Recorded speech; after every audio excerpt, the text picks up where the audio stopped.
Hello and welcome to everyone.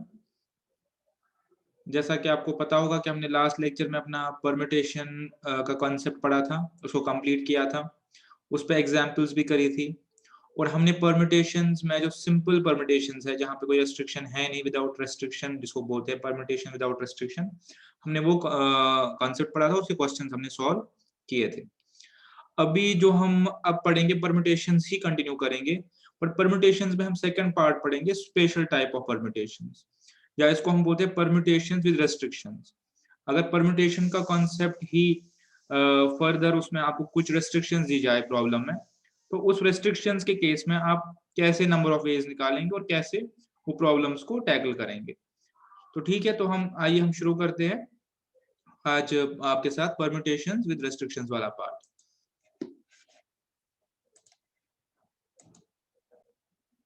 Permutation with restriction यहाँ तक हमारा हो गया था, यहाँ से हम आगे शुरू करते हैं।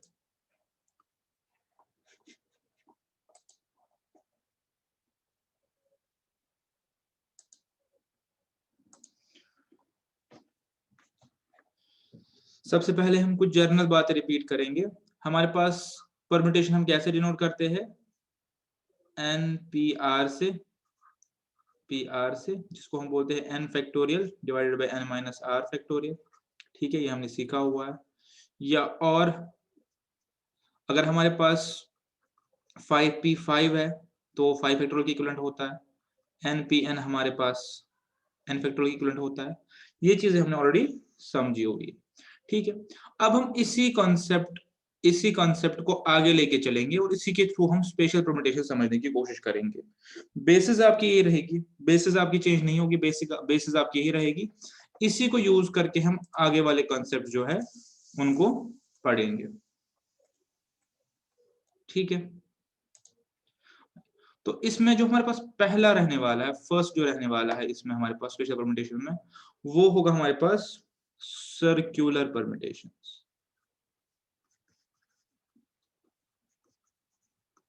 इस पे क्वेश्चन आने के चांसेस भी है, तो इसको भी आप ध्यान से देखेंगे। सर्कुलर परम्यूटेशंस, सपोज जहां से मैंने शुरू किया था अपनी पहली एग्जांपल से, मैंने कहा था कि हमारे पास 4 लोग हैं या 5 लोग हैं और हम इनको खड़ा करना चाहते हैं ग्रुप फोटोग्राफ के लिए। तो हमने कहा था कि हमारे पास कितने तरीके हैं, 4p4 वेज है हमारे पास, या 4 फैक्टोरियल है हमारे पास, कि हम इनको खड़ा कर सकते हैं किसी ग्रुप में।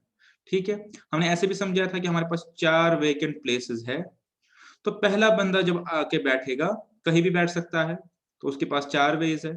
दूसरा बंदा आएगा तो 3 वेज है, तीसरा आएगा तो 2 वेज है, चौथा आएगा तो उसके पास 1 वे बच जाएगा। टोटल हमारे पास निकलेगा 4 × 3 × 2 × 1, या हम इसको 4p4 भी बोल सकते हैं। ये हमने नॉर्मल केस में समझा था। अब अगर मैं आपके साथ अभी सर्कुलर परम्यूटेशंस की बात करूं, तो मैं आपको बोलूं कि ये लीनियर परम्यूटेशन नहीं है। यानी जब मैंने आपको बोला कि 4 लोगों को आना है, तो यहाँ पे ये 4 लोग एक लीनियर शेप में बैठे हैं। ठीक है, तो जहां मर्जी बैठ जाए।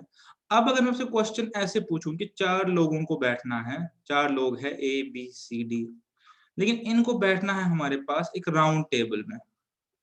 एक राउंड टेबल है, एक राउंड टेबल कॉन्फ्रेंस हो रही है, तो इनको एक सर्कल में बैठना है। ठीक है, ये राउंड टेबल है, तो इनको एक सर्कल में बैठना है। सपोज मेरे पास 4 चेयर्स है, यहाँ पे एक चेयर है, यहाँ पे दूसरी चेयर है, यहाँ पे तीसरी चेयर है और यहाँ पे चौथी चेयर है। तो अब मैं आपसे यही क्वेश्चन पूछूं कि मेरे पास 4 लोग है, 4 लोग है, और इनमें से 4 लोगों को बिठाना है, लेकिन बिठाना है यहाँ पे राउंड टेबल में। ठीक है, तो मेरे पास नंबर ऑफ परम्यूटेशंस कितनी होगी?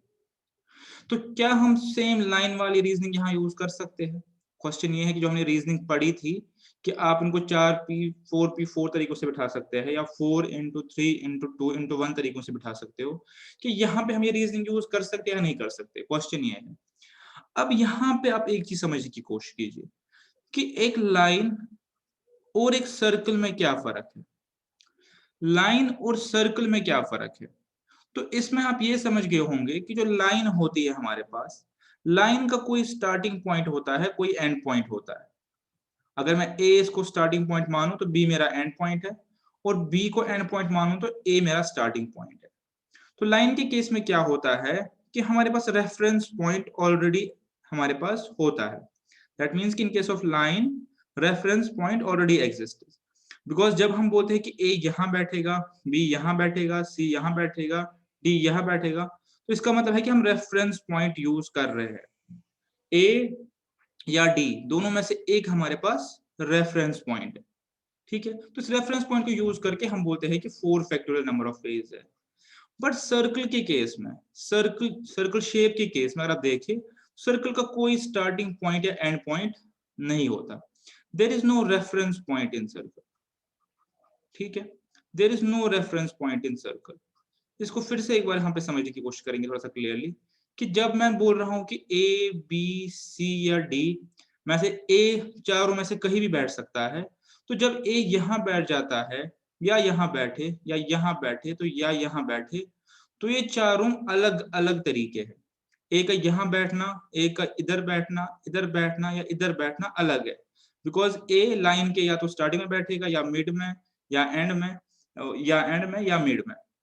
तो यहाँ पे हर कोई पोजीशन अलग है, हर कोई पोजीशन अलग है और सेपरेट है जब ए बैठेगा।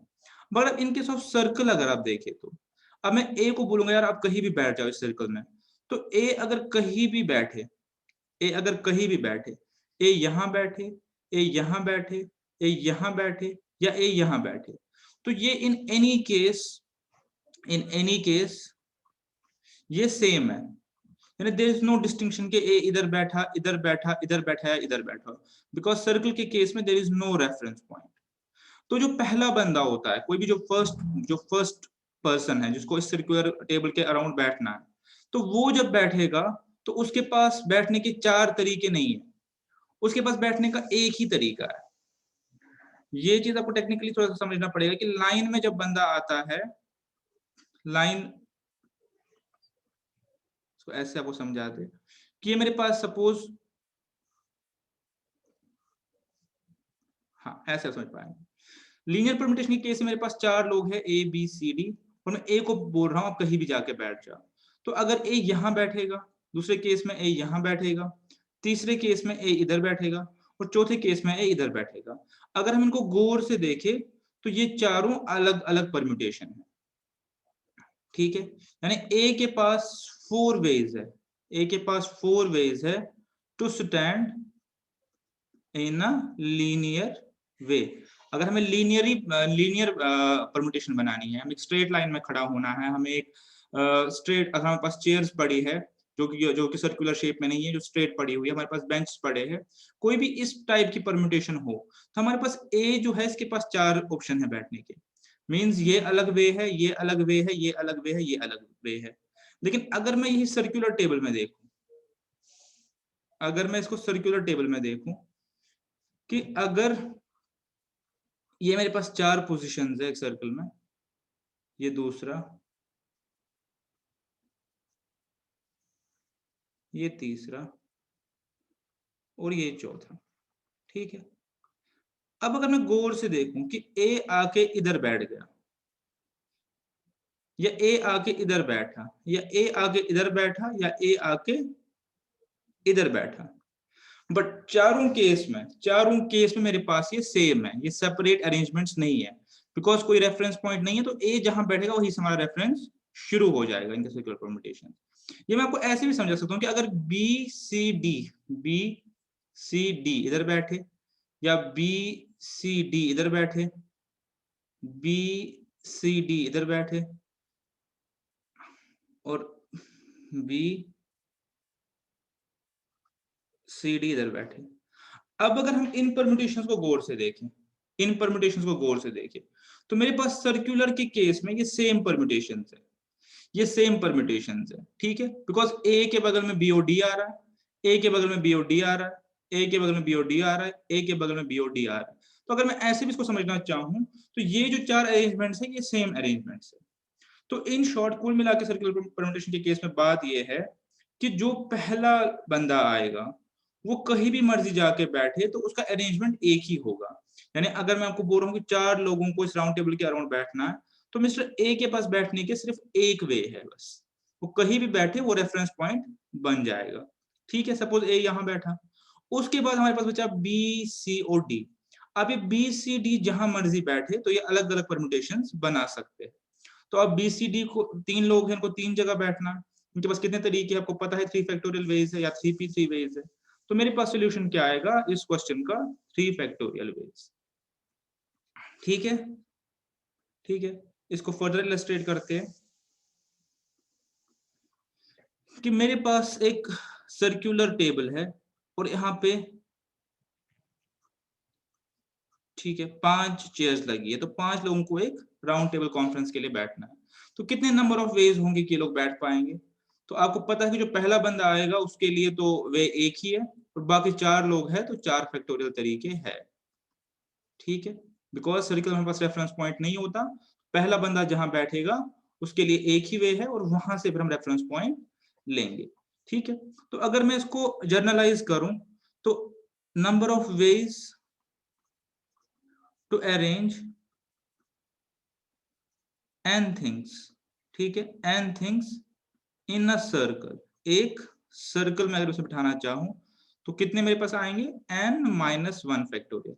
अब उसमें से एक कम कर लीजिए तो बाकी जो बचेंगे उनका फैक्टोरियल ले लीजिए बेस्ड अपॉन npn, या आप इसको ऐसे भी लिख सकते हैं, number of ways to arrange things is equal n-1 pn-1, वो इसी के बराबर होता है, यानी एक आपने इसमें से कम करना है, जस्ट इसलिए बिकॉज सर्कल में हमारे पास कोई रेफरेंस पॉइंट नहीं होता। ठीक है, ये हो गया पहले टाइप का सर्कुलर परम्यूटेशंस। अब इसमें कुछ और बातें जो आपके साथ डिस्कस करनी है कि अब अगर क्वेश्चन ऐसे आए, अब मैं आपको बोलूं, यही 4 लोगों की एग्जांपल लेते, ये ए बी सी और डी, ठीक है, और ये ए डी बी सी, क्या ये दोनों डिफरेंट अरेंजमेंट्स है? तो answer is yes, they are different arrangements. Different arrangement इसलिए है बिकॉज ऑल्दो ए के नेबर सेम है, ए के नेबर सेम है, डी के नेबर भी सेम है, बी के नेबर भी सेम है, लेकिन यहाँ पे जो ए है वो इसके लेफ्ट में है, ये इसके राइट में है, और यहाँ पे बी इसके लेफ्ट में है और ये इसके राइट में है, तो यहाँ पे डायरेक्शन इनकी अलग अलग है, तो ये अलग अरेंजमेंट्स मानी जाएगी। ठीक है, लेकिन अब अगर सर्कुलर परम्यूटेशन के केस में क्वेश्चन आपको बोले कि how many ways can a person be arranged around the round table so that जो सेम 2 नेबर्स है वो नहीं हो, यानी इस केस में क्या कहना चाहता है कि सेम 2 नेबर्स नहीं हो, क्या कहना चाहता है कि आप ए बी डी और ए डी बी को एक ही परम्यूटेशन मानो।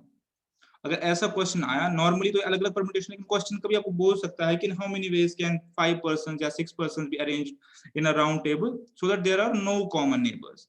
ठीक है, तो उस केस में आप सिंपली क्या करेंगे, आपका जो स्टैंडर्ड सॉल्यूशन है n-1 फैक्टोरियल आपके पास है, उसको डिवाइडेड बाय 2 कर देंगे। ठीक है, बिकॉज जो कॉमन नेबर वाले उसमें है वो सारे एक्सक्लूड करने हैं आपने। ठीक है, तो आपके पास जब टोटल नंबर परम्यूटेशन जो भी आएगा उसके आप 2 हिस्से कर देंगे, तो कॉमन नेबर वाले आपके खुद ही एलिमिनेट हो जाएंगे। ठीक है, ये आप चीज समझ गए होंगे। हम इनको जर्नलाइज करते हैं लास्ट में। अभी हमने 2 चीजें पढ़ी, एक सर्कुलर परम्यूटेशन, और सर्कुलर परम्यूटेशन में हमने पढ़ा है कि अगर नेबर्स आपको सेम नहीं रखने हो तो। अब इसके बाद क्वेश्चन आता है हमारा जो आपको अक्सर आएगा, एक गार्लैंड वाला और एक नेकलेस वाला। ये क्वेश्चन भी सर्कुलर परम्यूटेशन का पार्ट ही है, सर्कुलर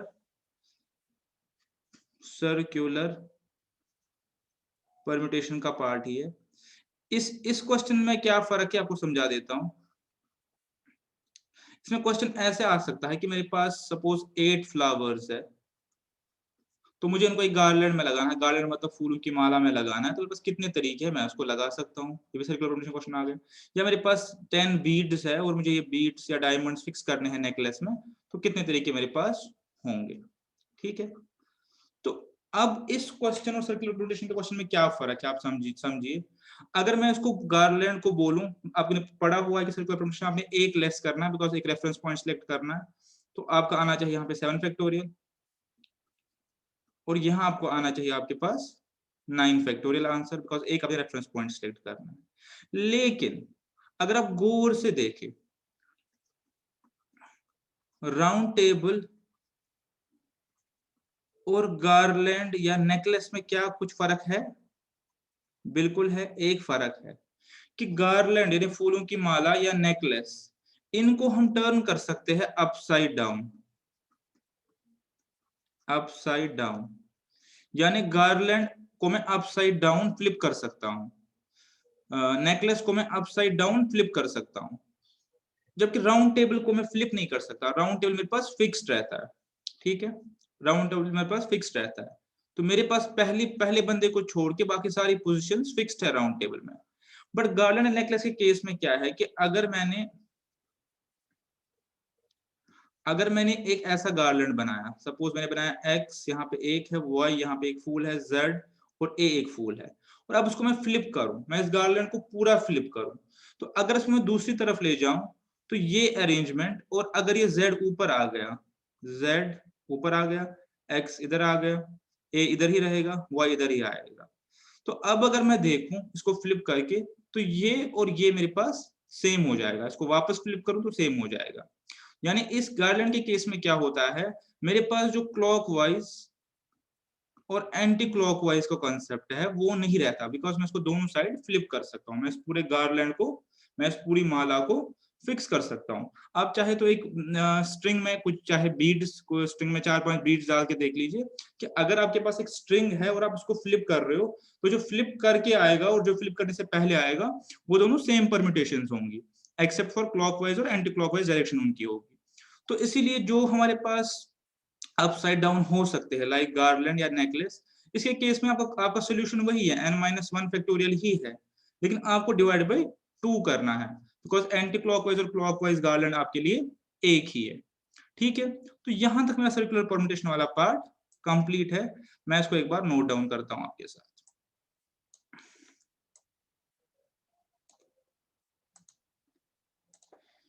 ठीक है, देख लीजिए हमने क्या क्या पढ़ा है। सर्कुलर परम्यूटेशन, मैंने आपको पहले कहा कि सर्कल में हमारे पास रेफरेंस पॉइंट नहीं होता, या सर्कल में हमारे पास अगर पहला बंदा कहीं भी बैठ जाए उसके बेसिस पे हम नेक्स्ट बंदों की रेफरेंस पॉइंट ले सकते हैं। तो फर्स्ट जो होता है उसमें उसके बैठने का एक ही तरीका है, और बाकी नॉर्मल है, as good as linear permutation. तो सर्कुलर परम्यूटेशन मेरे पास number of ways to arrange n things in a circle, n things in a circle is equal n-1 factorial, ठीक है। और अगर राउंड टेबल के केस में आपको बोला जाए कि सेम टू नेबर्स नहीं होने चाहिए, सेम टू नेबर्स नहीं होने चाहिए, तो जो आपकी अरेंजमेंट ऊपर आई है उसको हमें डिवाइड बाय 2 करना है। और सेम कॉन्सेप्ट अगर हम फ्लिप कर सकते हैं जिन चीजों को सर्कल में, लाइक गार्लैंड या लाइक आपके पास आ गया नेकलेस, तो उसमें भी आपके पास जो नंबर ऑफ वेज आएगा वो n-1 फैक्टोरियल तो आएगा ही, 1 रेफरेंस का कम कर लेंगे और divided by 2 clockwise anti clockwise का कम कर लेंगे। तो ये हमारे पास मोटा मोटा सर्कुलर परम्यूटेशन के कॉन्सेप्ट्स है, ठीक है। एक हमारे पास आता है क्वेश्चन जहां पे कोई आइटम आपको बोलता है कि आपको लेनी ही लेनी है, ठीक है। सपोज एग्जांपल देता हूं कि मेरे पास सपोज है ए बी सी डी और ई, ये आपके पास है, और आपको बोला जा रहा है कि A B C D E, A B C D और ई को आप अरेंज करो इस तरीके से कि ए ऑलवेज एग्जिस्ट, यानी ए आपके हर परम्यूटेशन में होना ही होना चाहिए। तो इसको हम बोलते हैं परम्यूटेशन विद रेस्ट्रिक्शन, यानी आप इन 5 को अरेंज तो कर सकते हो, नॉर्मली क्या सोल्यूशन आएगा 5p5 या 5 फैक्टोरियल, लेकिन यहाँ पे आपसे क्या बोल रहा है कि आपने ऐसे अरेंज करना है कि ए आपका जो ए है वो इसमें हो ही हो, ठीक है। ए आपका होना ही होना चाहिए, ठीक है, ए आपके पास होना ही होना चाहिए, और बाकी जैसे मर्जी आप रखो। तो इस केस में आप कैसे करेंगे, तो इस केस में भी हमने जो एक्चुअली पढ़ा हुआ है हम उसी को यूज करेंगे, फॉर्मूला खुद ही आ जाएगी। कैसे करेंगे कि हमारे पास ए को तो रखना ही रखना है, हमारे पास ए तो आना ही आना चाहिए। अब ए इसमें से मेरे पास कहाँ आ सकता है, कहीं भी आ सकता है, बट ये है कि ए होना ही होना चाहिए। तो ए को रखने के कितने तरीके हैं, 5 वेज है, आपके पास ए के रखने के 5 वेज है।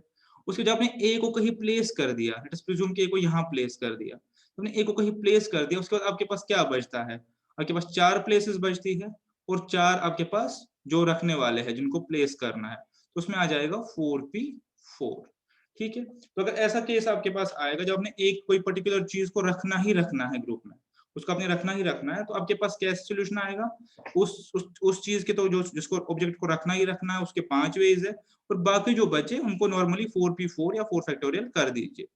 इसको हम जर्नलाइज कभी ऐसे लिखते हैं कि अगर हमारे पास कोई n चीजें है, और हमारे पास n चीजें है और हमने सपोज उनको अरेंज करना है इस तरीके से कि एक पर्टिकुलर चीज हो ही हो, तो उसका सोल्यूशन कैसे आता है, n into n-1 p n-1। तो ये वैसे फॉर्मूला है, इसकी याद रखने की जरूरत है नहीं, लॉजिकली आप समझ लीजिए कि a को रखना ही रखना है तो इसके तरीके है 5, बाकी जो बच के उनको नॉर्मली 4p4 या 4 फैक्टोरियल तरीके से करेंगे, n-1 फैक्टोरियल तरीकों से करेंगे। ठीक है, ये आपके पास एक कॉन्सेप्ट आएगा। एक और कॉन्सेप्ट जो है, ये सब परम्यूटेशन जो हमने पढ़ा है उसी का पार्ट है, हम जस्ट अब उसके अलग अलग रेस्ट्रिक्शंस बना रहे हैं। कि यही एग्जांपल आप ले लीजिए, सेम एग्जांपल आप ले लीजिए कि ए बी सी डी ई है। अब आपसे मैं पूछूं कि ए बी सी डी ई है मेरे पास, ठीक है, इसकी मुझे अरेंजमेंट्स बनानी है, इसकी मुझे अरेंजमेंट्स बनानी है, ठीक है, बट मैं आपको बोल रहा हूं कि ये जो है ए, ये आना ही नहीं चाहिए, कोई एक चीज मेरे पास आनी ही नहीं चाहिए। तो सिंपली मैं कैसे करूंगा, मेरे पास जो सैंपल साइज है वो रिड्यूस हो जाएगा, तो मेरा सोल्यूशन क्या आएगा, 4p4, ठीक है, 4p4 या 3p3। क्या होगा कि मेरा जो सैंपल साइज है वो 1 से कम हो जाएगा। अगर मैं आपको बोलूं कि कोई एक पर्टिकुलर चीज आनी ही नहीं चाहिए, वो बिल्कुल नहीं आनी चाहिए, तो आपने उस चीज को उसमें से लेस करना है, जो टोटल सैंपल साइज है आपका उसमें से लेस करना है, तो आपका सोल्यूशन आ जाएगा। ठीक है, तो ये बहुत छोटे छोटे से कॉन्सेप्ट है जो हमने पढ़ लिए। अब इसके बेसिस पे हमारे इंस्टीट्यूट ने क्वेश्चंस दिए, हम उनको एक बार करते और क्वेश्चंस के जरिए ही और इन चीजों को समझने की कोशिश करेंगे। ठीक है, हमारा सर्कुलर परम्यूटेशंस हो गया, ठीक है, गार्लैंड वगैरह का मैंने बता दिया। Question, in how many ways can 4 person sit for round table discussion. 4 लोग हैं, राउंड टेबल के अराउंड कैसे बैठ सकते हैं। ठीक है, मैंने बताया होगा आपको कि राउंड टेबल में क्या होता है कि रेफरेंस पॉइंट नहीं होता, तो आंसर होगा 4-1 फैक्टोरियल, यानी 3 फैक्टोरियल तरीकों से। और अगर राउंड टेबल का क्वेश्चन नहीं होता, नॉर्मल परम्यूटेशन होती, तो हम 4 फैक्टोरियल का आंसर रख लेते, ये राउंड टेबल के लिए और ये नॉर्मल के लिए। ठीक है, ये हमने ऑलरेडी पढ़ा हुआ है।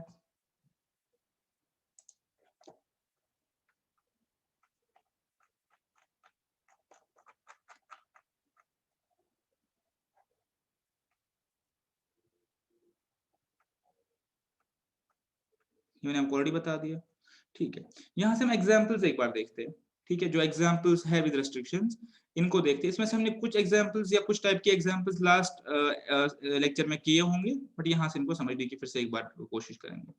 How many arrangements can be made out of the letters of word draught the vowels never being separated. Permutation आ गया, विद रेस्ट्रिक्शन आ गया। हमारे पास वर्ड क्या है, हमारे पास वर्ड जो है यहाँ पे लिख देता हूं,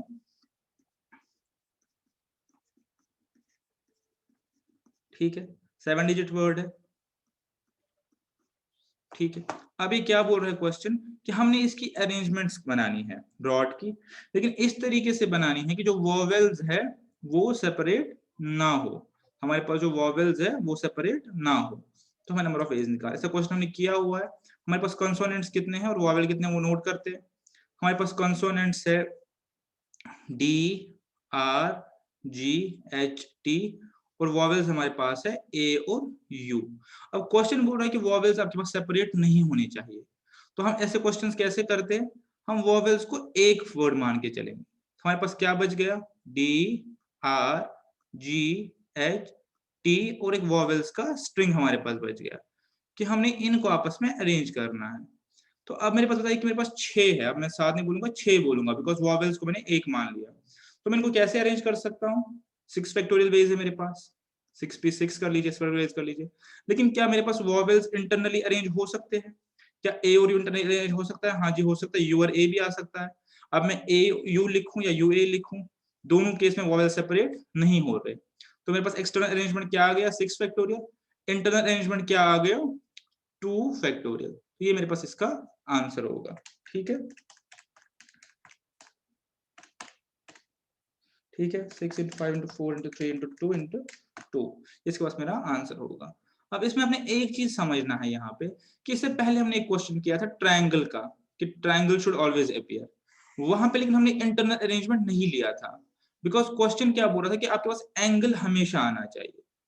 तो एंगल को अगर मैं छेड़ता और GLENA लिखता तो मेरे पास ये एंगल नहीं रहता। बट यहाँ पे क्या बोल रहा है कि वॉवेल्स इकट्ठे होने चाहिए, वॉवेल्स इकट्ठे होने चाहिए। इसमें ये है कि बस वॉवेल्स मेरे इकट्ठे हो, इतनी रेस्ट्रिक्शन है। तो वॉवेल्स में यू भी इकट्ठा है, यूए भी इकट्ठा है। तो मैंने पहले एक्सटर्नल अरेंजमेंट ले लिया, फिर उसका इंटरनल अरेंजमेंट ले लिया। ठीक है, आई होप आपको ये समझ आ गया होगा। Next is show that the number of ways in which n books can be arranged on a shelf so that two particular books are not together. The number is so and so. ये वाला जो question हमने last lecture में किया था, हमने worst और best paper का पढ़ा था कि हमारे पास 10 किताबें हैं, हमारे पास 10 पेपर्स हैं, हमने उनको ऐसे रखना है कि बेस्ट और वर्स्ट बुक पेपर इकट्ठे ना आए। तो हमने उस टाइम पे किया हुआ है, उसी का जर्नलाइज्ड है ये। तो वो आप अगर समझेंगे तो आप इस जर्नलाइज्ड फॉर्मूला को कर पाएंगे। सेम वही चीज है जो वहां पे पड़ी थी, वहां पे पेपर्स था, यहाँ पे बुक्स है। ठीक है, ये पढ़ लीजिए। There are 6 books on economics, 3 on mathematics, 2 on accountancy. ठीक है, in how many ways can they be placed on a shelf if the books on same subject are to be together? ठीक है, हमारे पास 6 बुक्स है economics पे, 3 books है mathematics पे, 2 books है अकाउंटेंसी पे। तो मेरे पास कुल मिला के 11 बुक्स हो गई। ठीक है, अभी बोल रहा है कि इनको मुझे अरेंज करना है या शेल्फ पे रखना है, इस तरीके से रखना है कि सेम सब्जेक्ट की किताबें सिमिलर हो। तो हम उनको कैसे अरेंज कर सकते हैं? ठीक है, एक बार इसको समझने की कोशिश करेंगे। 6 on economics, 3 on mathematics, 2 on accountancy.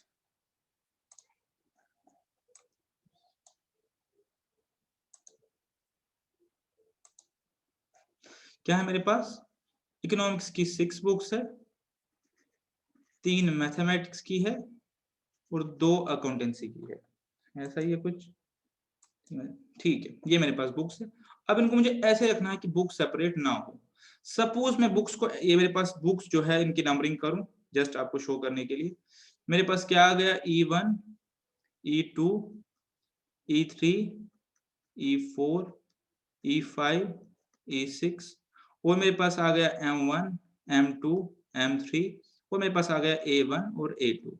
Total मेरे पास 11 किताबें आ गई। तो अगर मेरे पास कोई रेस्ट्रिक्शन नहीं होती तो मैं इनको सिंपली लिखता 11 फैक्टोरियल वेज। बट क्योंकि मेरे पास रेस्ट्रिक्शन है, और रेस्ट्रिक्शन ये है कि ये इकट्ठे होनी चाहिए सारी, ये इकट्ठे होनी चाहिए, ये इकट्ठे होनी चाहिए। तो आपको पता है जब इकट्ठे वाला क्वेश्चन आता है तो मैं क्या करता हूँ, जिन चीजों को इकट्ठा रखना है मैं उनकी एक स्ट्रिंग बनाता हूँ, यानी वो एक ही है मेरे लिए, बिकॉज उनको इकट्ठे रहना है हमेशा। और उनकी फिर इंटरनल अरेंजमेंट कंसिडर करता हूँ। तो अगर मैं एक्सटर्नल अरेंजमेंट देखूं इसमें, तो मेरे पास एक स्ट्रिंग आएगा E1, E2, E3, E4, E5 और E6 का। दूसरा आएगा मेरे पास स्ट्रिंग जो आएगी M1, M2 और M3 की। ठीक है, तो मेरे पास तीसरा स्ट्रिंग जो आएगा मेरे पास वो आएगा A1 और A2 का। अब अगर मैं देखूं मेरे लिए पहला स्ट्रिंग एक है, दूसरा स्ट्रिंग एक है, तो स्ट्रिंग एक ही है, बिकॉज इनको हमेशा इकट्ठे चलना है। तो मेरे पास कितने वेज है इन 3 स्ट्रिंग्स को अरेंज करने के लिए? इसको एक्सटर्नल परम्यूटेशन बोलते हैं। 3 फैक्टोरियल, ये तो आपको पता ही है, 3 फैक्टोरियल, 3 फैक्टोरियल। लेकिन क्या ये आपस में खुद को इंटरनली अरेंज कर सकते हैं? इकोनॉमिक्स की बुक्स इंटरनली अरेंज कर सकती है आपस में खुद को? E6 यहाँ चला जाए, इधर चला जाए, इधर चाहे कहीं भी चला जाए। और कितने वेज है खुद को इंटरनली अरेंज कर सकते हैं? 6 फैक्टोरियल। सिमिलरली ये खुद को कर सकते हैं रीअरेंज, 3 फैक्टोरियल। ये खुद को कर सकते हैं अरेंज, 2 फैक्टोरियल। तो ये मेरे पास इसका आ जाएगा, इसको सॉल्व करो, मेरे पास ये सॉल्यूशन आ जाएगा। ठीक है, आप समझ गए? ऐसे क्वेश्चन जहां पे इकट्ठे होने का, ग्रुप में होने की बात की जाए, वहां पे उन चीजों को आप एक स्ट्रिंग मान के चल सकते हैं। ऐसे क्वेश्चन हमने बहुत सारे किए हैं अभी तक। ठीक है, नेक्स्ट देखते हैं क्या क्वेश्चन है। Okay, in how many ways, in how many different numbers can be formed by using any 3 out of 5 digits, any 3 out of 5 digits with no digit being repeated in any number? ठीक है, तो पहला जो question है आपके पास वो बिल्कुल simple सा है कि मेरे पास 5 वर्ड्स है, 1 2 5 नंबर्स है, 1 2 3 4 5। इनमें से मुझे क्या बनाना है? इनमें से ये चाहते हैं कि हम बनाए, हाँ 3 डिजिट नंबर बनाए इसमें से। तो कितने बन सकते हैं, ये तो हम पहले से करते आ रहे हैं। या तो आप बोल लीजिए कि पहला 5 तरीकों से, दूसरा 4 तरीकों से, 3 तरीकों से। एक तो ये हो गया 60, या आप बोल लीजिए 5p3। मेरे पास 5 है जिनमें से चूज करना है, बट प्लेसेस 3 है, तो 5p3 मेरा सोल्यूशन आ गया। ये बेसिकली क्वेश्चन आपको रेस्ट्रिक्शंस वाला पढ़ाने की कोशिश है। तो जनरल नंबर ऑफ वेज 60 है कि इन 5 में से मैं 3, कोई भी तीनों, पहला 5 तरीके से उठा सकता हूँ, दूसरा 4 से, तीसरा 3 से। बिकॉज रिपीटेशन अलाउड नहीं है, वो लिखा है क्वेश्चन में, नो डिजिट बीइंग रिपीटेड। फिर अब आया रेस्ट्रिक्शन वाला question, how many of these will begin with a specified digit. ठीक है, सपोज मैं आपसे बोलूं, सपोज मैं आपको बोलूं कि मैं आपको बोलूं इसी क्वेश्चन में कि मेरे पास 3 डिजिट वर्ड बनाइए, लेकिन रेस्ट्रिक्शन ये है कि स्टार्ट हमेशा 1 से हो। एग्जाम्पल हमने सीखा था कि 1 हमेशा इसमें इंक्लूड हो, तो इंक्लूड के केस में 1 कहीं भी हो सकता है। तो 1 के क्या है, 3 तरीके हैं। तो मैं आपसे एग्जाम्पल बना के पूछूं, एग्जाम्पल ए में पूछूं कि आप मुझे ऐसे 3 डिजिट वर्ड बताइए कि 1 ऑलवेज अपियर्स, 1 ऑलवेज अपियर। तो उसमें आप क्या बोलेंगे 1 ऑलवेज अपियर में, कि 1 यहां भी आ सकता है, यहां भी आ सकता है, यहां भी आ सकता है, तो 1 के 3 वेज है। ठीक है, उसके बाद हमारे पास 4 बचते हैं यहाँ पे और 2 स्लॉट्स बचते हैं, तो 3 into 4p2 आपका सोल्यूशन आएगा। अब जो क्वेश्चन है वो ये नहीं बोल रहा है कि 1 ऑलवेज अपीयर्स, वो बोल रहा है कि 1 इज ऑलवेज इन स्टार्ट। तो इसका मतलब 1 जो इसमें से है उसको मुझे यहाँ ही रखना पड़ेगा, मेरे पास कोई ऑप्शन नहीं है, 1 को यहाँ रखना पड़ेगा। तो जब 1 यहाँ आ गया तो यहाँ कुछ कोई और नहीं रह सकता। ठीक है, तो इसका एक तरीके हो गए। तो अब मेरे पास 4p2 बच गया बाकी अरेंज करने के लिए। इन 4 में से मैं कोई भी 2 उठा सकता हूँ, यहाँ 4 तरीके, यहाँ 2, यहाँ 3 तरीके। ठीक है, तो ये मेरे पास सोल्यूशन हो गया पार्ट 1 का। पार्ट 2 में क्या बोल रहा है, begin with specified digit and and with specified digit. अब क्वेश्चन ये बोल रहा है कि कितने नंबर है मेरे पास कि वो स्टार्ट सपोज 4 से हो, कोई स्पेसिफाइड एंड 5 से हो। तो मैंने फर्स्ट क्वेश्चन और लास्ट क्वेश्चन भी स्पेसिफाई कर दी। फिर मेरे पास कितने बच गए, यहाँ पे 3 बच गए। तो जो मेरे पास मिडिल वाला स्लॉट है ये फिल करने के 3 तरीके, तो मेरे पास 3 आंसर आ जाएगा, या 3p1 लिख लीजिए, वैसे भी निकल जाएगा। 1 into 3p1 into 1।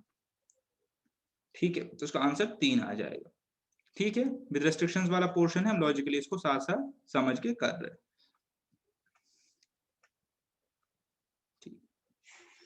How many 4 digit numbers can be formed out of digits 1 2 3 5 7 8 9 if no digit is being repeated, how many of these will be greater than 3000?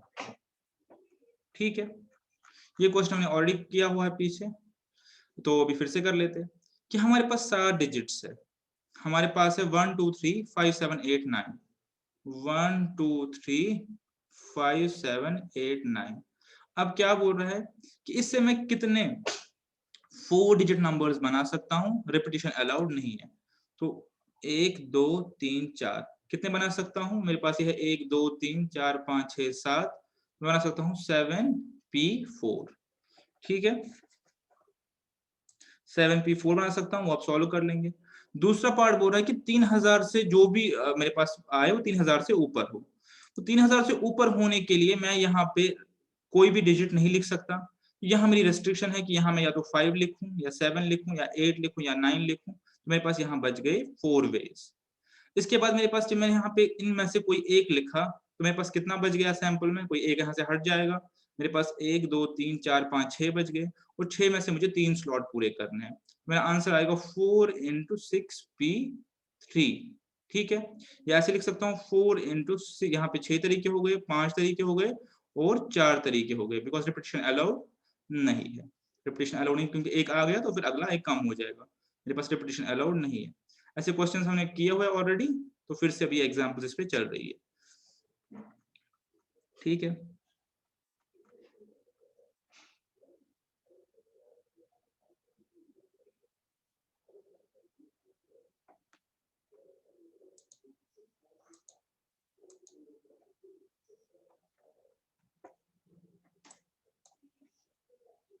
Greater than 3000 कह रहा है, तो यहाँ पे इसको भी इंक्लूड कर लीजिए। हाँ, तो यहाँ पे 5 आ जाएगा। ग्रेटर देन 4000 कहता तो फिर यहाँ पे 4 आ जाएंगे, फिर 4 into 6B3, ठीक है। ग्रेटर, क्योंकि क्वेश्चन में ग्रेटर देन 3000 कह रहा है, मैंने 4000 पढ़ा था, 3000 के लिए मैं इसको भी इंक्लूड कर सकता हूँ, जब फिर मुझे 1 और 2 को छोड़ना पड़ेगा बस, ठीक है।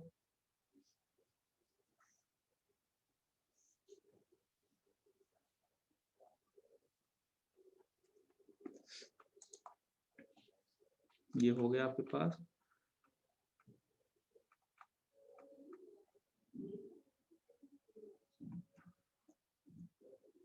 ठीक है, find the total number of numbers या total number of numbers greater than 2000 that can be formed with 1 2 3 4 5 no digit being repeated in any number, ठीक है। ये काफी अच्छा क्वेश्चन है, ये काफी अच्छा क्वेश्चन है, और ये हमारे पास आने के भी चांसेस है। कि हमें क्या करना है, हमें निकालना है कितने नंबर्स ऐसे है, कितने नंबर्स ऐसे जो 2000 से अबव है, ठीक है, और हम वो फ्रेम कर सकते हैं विद 1 2 3 4 या 5 no digit be repeated any number, ठीक है। इस क्वेश्चन को समझने की कोशिश करेंगे।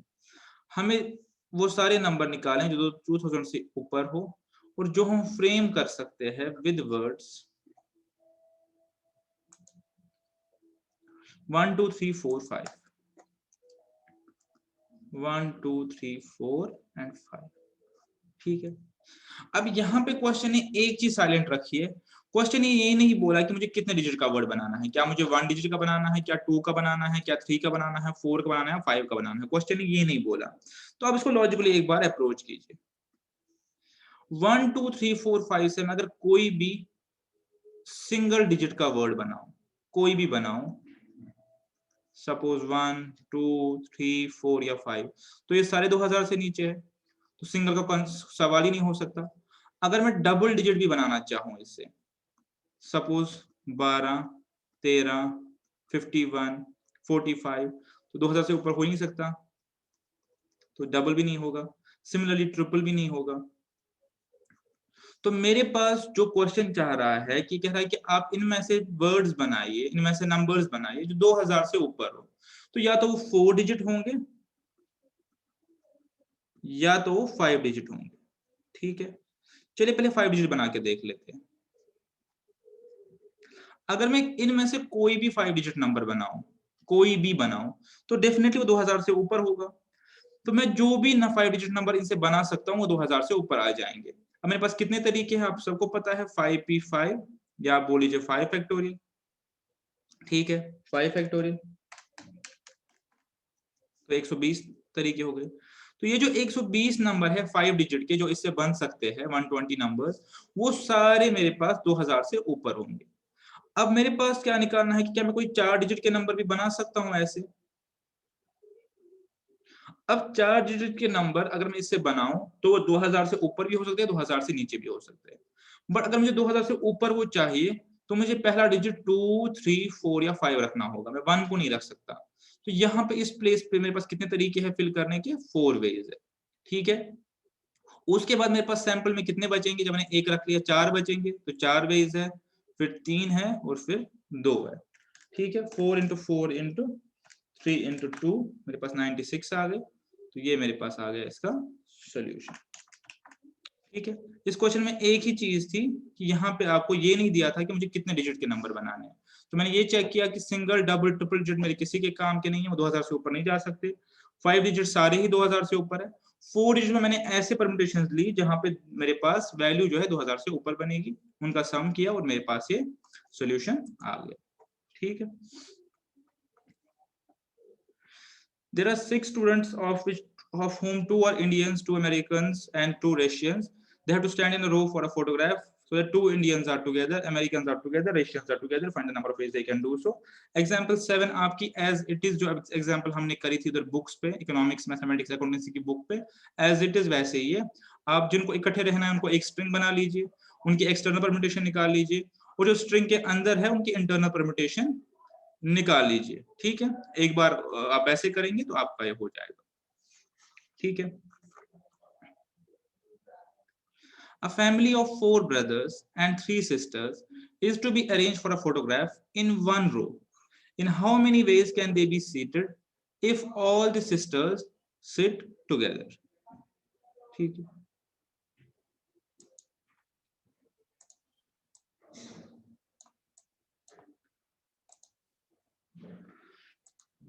क्या कह रहा है कि एक फैमिली में 4 ब्रदर्स है और 3 सिस्टर्स है, तो मैं 4 ब्रदर्स को ऐसे लिख सकता हूँ B1 B2 B3 B4 और S1 S2 S3, ये मेरे पास फैमिली है।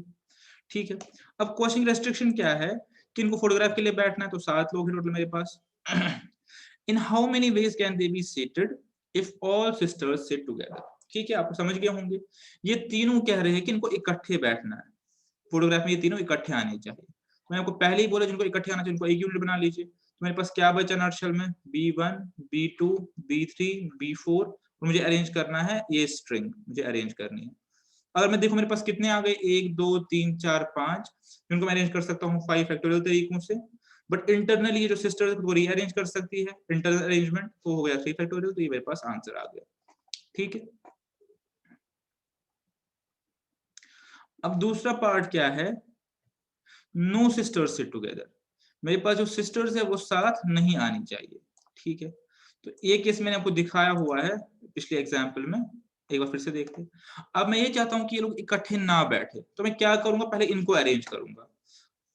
तो इनको कैसे अरेंज कर सकता हूँ, B1 B2 B3 B4, कितने वेज है मेरे पास, 4 फैक्टोरियल वेज है मेरे पास। पहला 4 तरीकों से, दूसरा 3 तरीकों से, तीसरा 2 तरीकों से, 1 तरीकों से, या 4p4। जब मेरे पास ये हो गया, उसके बाद सिस्टर्स को बिठाएंगे। कहाँ बिठा सकता हूँ, इधर बिठा सकता हूँ, सॉरी हाँ इधर बिठा सकता हूँ, इधर बिठा सकता हूँ, इधर इधर या इधर। ठीक है, क्योंकि अगर मैं इनको यहाँ कहीं बिठाऊंगा तो फिर इकट्ठे नहीं आएंगे, ऐसा क्वेश्चन हमने ऑलरेडी किया हुआ है। तो अब आप देखिए मेरे पास कितने प्लेसेस है, 1 2 3 4 और 5, और बिठाने वाली सिस्टर्स कितनी है, 3, तो इसको मैं लिख सकता हूँ 5p3। तो मेरे पास आंसर ये आ जाएगा, जिस केस में sisters are never together, this case में सिस्टर्स आर ऑलवेज टुगेदर। ठीक है, ये आपको हो गया। नेक्स्ट क्वेश्चन देखते हैं।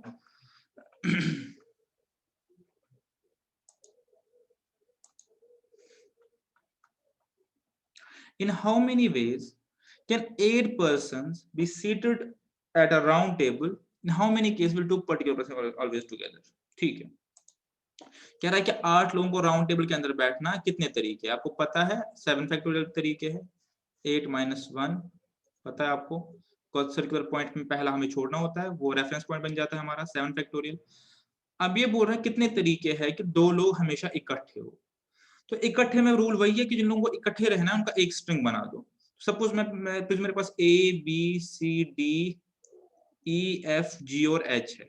अब मैं चाहता हूं कि A और B हमेशा इकट्ठे रहे, जो क्वेश्चन बोल रहा है। तो मेरे पास कितने आ गए, अब 1 2 3 4 5 6 और 7, मेरे पास टोटल 7 आ गए। अब इन सातों को, यानी इन 6 को स्ट्रिंग को बैठना है राउंड टेबल में, कितने तरीके होंगे मेरे पास, 6 फैक्टोरियल। आपको पता है कि एक कम हो जाता है सर्कल में। क्या ये लोग आपस में इंटरनली खुद को रीअरेंज कर सकते हैं, ए और बी, बिल्कुल कर सकते हैं, बी और ए भी रह सकते हैं, तो इनटू 2 फैक्टोरियल। तो ये मेरे पास आ जाएगा सॉल्यूशन। जिनको इकट्ठे रहना उनका स्ट्रिंग बना दो, ठीक है, और बाद में उनकी इंटरनल अरेंजमेंट एक बार चेक करो।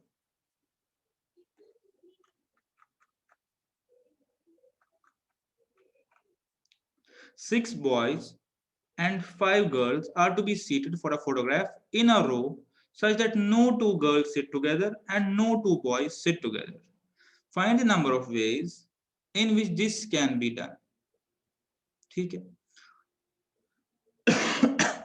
हमारे पास 6 लड़के हैं और 5 लड़कियां हैं, हमें इनको फोटोग्राफ के लिए ऐसे बिठाना है कि कोई 2 लड़के इकट्ठे ना आए, और कोई 2 लड़के इकट्ठे ना आए, और कोई दो लड़के और कोई 2 लड़कियां भी इकट्ठे नहीं आए। ठीक है, तो हमारे पास 6 बॉयज है, B1 B2 B3 B4 B5 और B6, और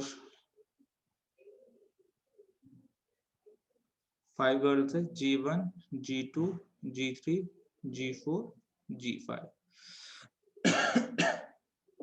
ठीक है,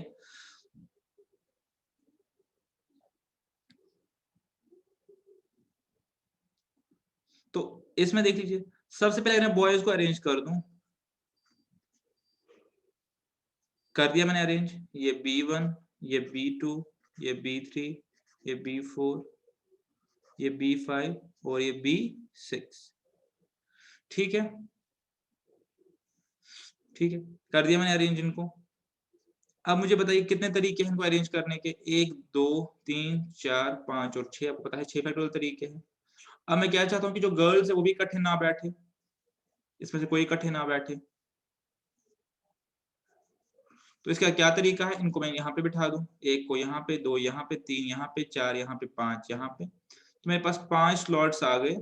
ठीक है, मेरे पास 5 स्लॉट्स आ गए और 5 को बिठाना तो मेरे पास आ गया 5 फैक्टोरियल। तो ये मेरे पास आ गया सॉल्यूशन।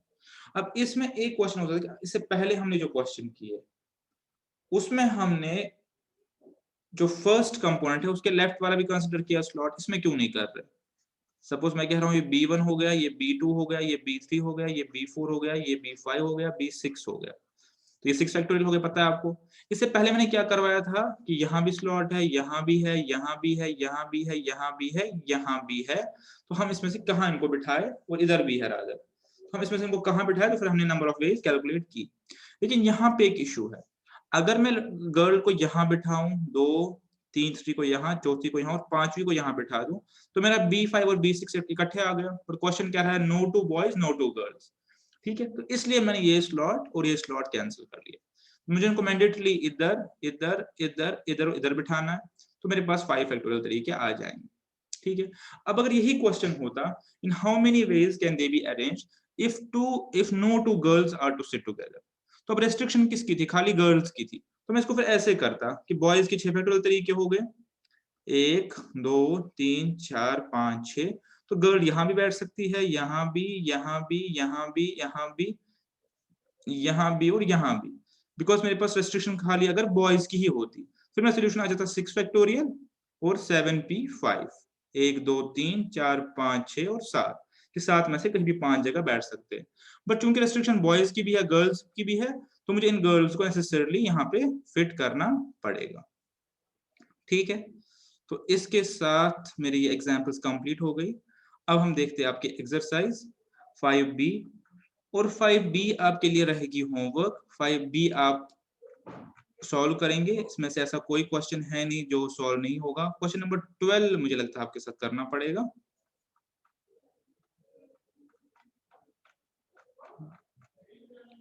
बेटर है कि आप एक बार ट्राई कर लीजिए, आप सबको ट्राई कर लीजिए। क्वेश्चन नंबर ये मैं दिखा देता हूँ 12, बट 12 को छोड़ के आप बाकी सबको ट्राई कर लीजिए। ठीक है, और जो नहीं होगा वो तो हम करवाएंगे। तो बेटर है कि इनको आप एक बार ट्राई कर लीजिए, ताकि आपको ये पता चले कि खुद आपकी अंडरस्टैंडिंग कितनी हो रही है, इस चैप्टर में आपकी अंडरस्टैंडिंग कितनी हो रही है खुद। ठीक है, तो क्वेश्चन नंबर 12 एक बार करता हूँ आपके साथ।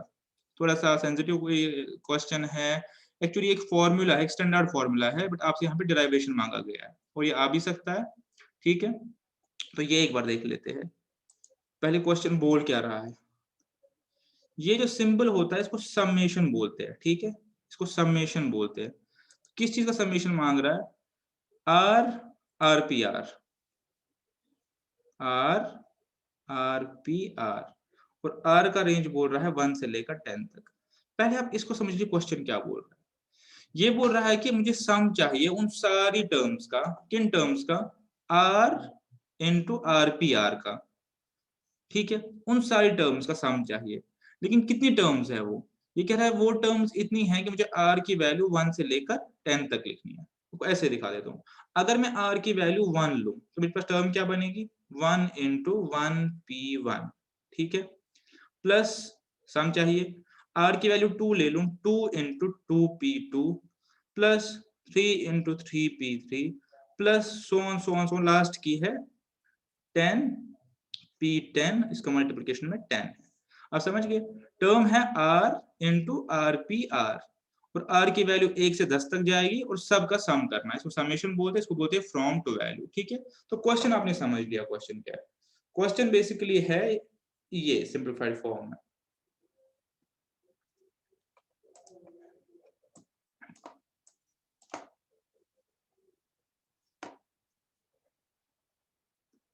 ठीक है, क्वेश्चन है ये मेरे पास सिंप्लीफाइड फॉर्म में।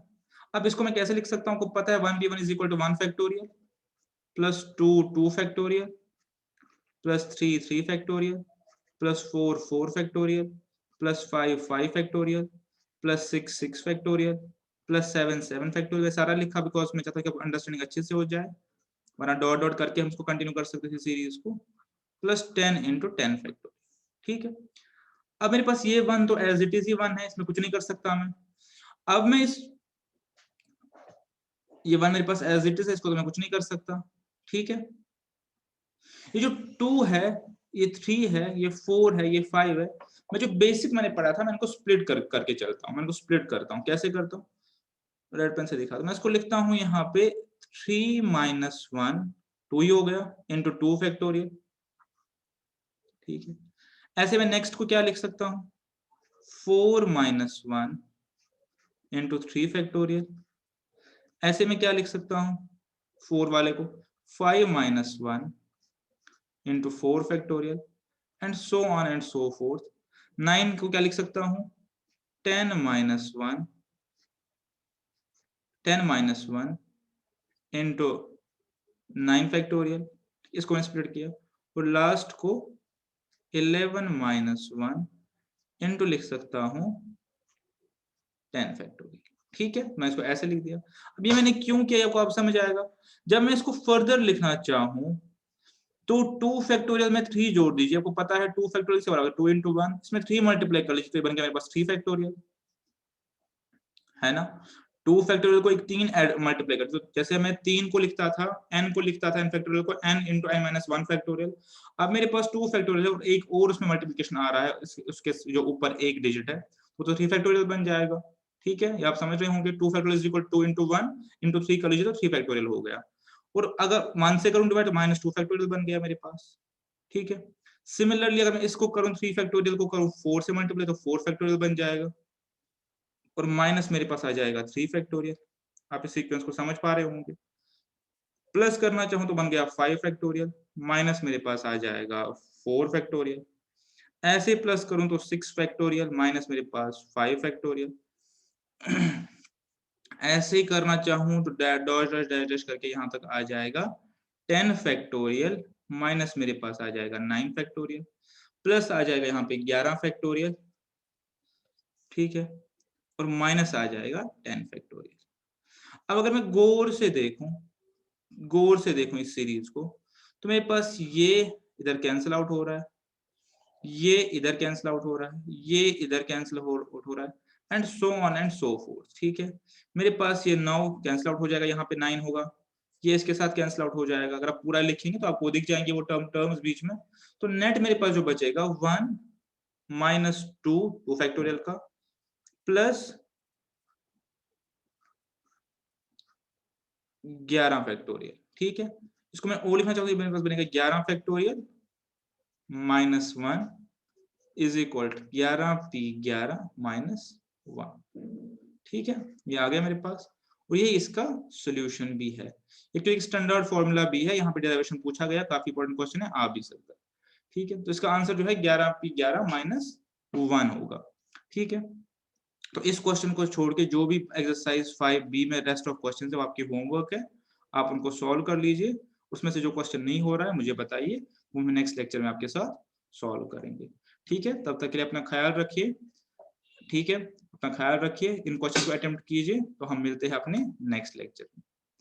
तब तक thank you very much and see you next time.